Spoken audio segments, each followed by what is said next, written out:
Hello everyone, this is Govathi Nikhila. I'm a dysphagia and speech specialist, works at Medanta. So here, as we all know that June is the Dysphagia and Speech Awareness Month, Medanta is coming up with a departmental of Dysphagia and Speech Clinic and Lab launch. So here we help all the patients and students to educate with the dysphagia and speech, and patients who are facing with dysphagia and speech related issues can approach Medanta. So we are also coming with a page blog where we release all the dysphagia related issues and speech related issues to create an awareness among public. Dysphagia is difficulty in swallowing, that is, inability to eat food or drink water or take the medicine. This is called dysphagia.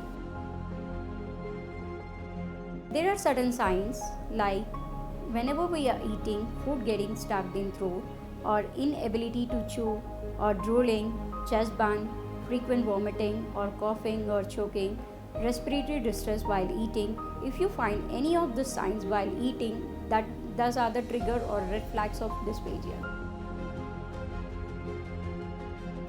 Most of the time, elder population will get affected mostly with dysphagia. Otherwise, according to research, 11% of normal population will also have dysphagia. So if anyone notices any of the signs, then that you have to immediately approach the dysphagia specialist. You have to consult a dysphagia specialist who is certified in handling the swallowing difficulties, or a medical speech language pathologist who deals with the swallow related issues. If you ignore dysphagia, it may lead to dehydration, malnutrition, or aspiration pneumonia, sometimes death. The dysphagia specialist initially assess the dysphagia symptoms, identify the dysphagia, and have a proper assessment, and then based on that, the dysphagia specialist will plan a dysphagia rehabilitation and make you overcome the dysphagia. There are some few tips where generally a caretaker can follow whenever they are feeding the patient. A proper 90-degree sitting position while feeding need to be maintained. A chin tuck position while feeding need to be maintained. Do not give a full spoon of bolus to the patient. Try to give a voluntary pauses in between whenever you feed the patient. Whenever you try to give the liquid with a small quantity, or try to avoid straw feeding, glass feedings. Try to give a small sips of water, and check for all the respiratory signs whenever you are feeding the patients. If you find any of these signs, immediately stop feeding the patient and do consult the dysphagia specialist.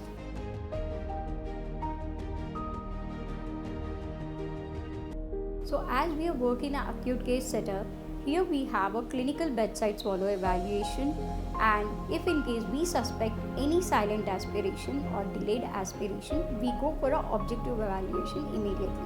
The objective evaluations here at Medanta we do a fiber optic endoscopy and video fluoroscopy studies, barium studies, and manometry studies. And management is based on the severity of dysphagia. Like here at our setup, we start from the ICU bedside. We do all passive perioral exercises, electrical stimulation, sensory vibratory stimulation, and active exercises. Sometimes if we need any medication or a Botox injection, we also deal with that. The lab here at Medanta is organized with a complete dysphagia setup. Here we do a clinical bedside, as I told you, we do a clinical bedside evaluation that is of two different ways, where we do a dye test for the tracheostomized patient, that is TT patients who have a tracheostomized tube in their neck, or a clinical auscultation trial where it is done in the patient with a non-tracheostomized. And we do an objective swallow test. The lab also consisting of the objective instruments, that is fiber optic endoscopy, and we do a video fluoroscopy studies, and we do a barium studies, and we do a manometric studies. So here, after all these studies, we have a electrical stimulation therapy that is called VST, and we have sensory vibratory stimulation and sensory stimulation. And all this therapeutic management is different from patient to patient, and it depends on the severity and the disease of the patient. And then the lab is also available, like we have all the facilities for the healthcare workers and for the students or the any of one whoever wants to learn and know more about the dysphagia. We have a lab services where we show all the recordings and train the students in terms of dysphagia and also certify them. And it is also for education, and public awareness programs are also conducted through this platform. Thank you.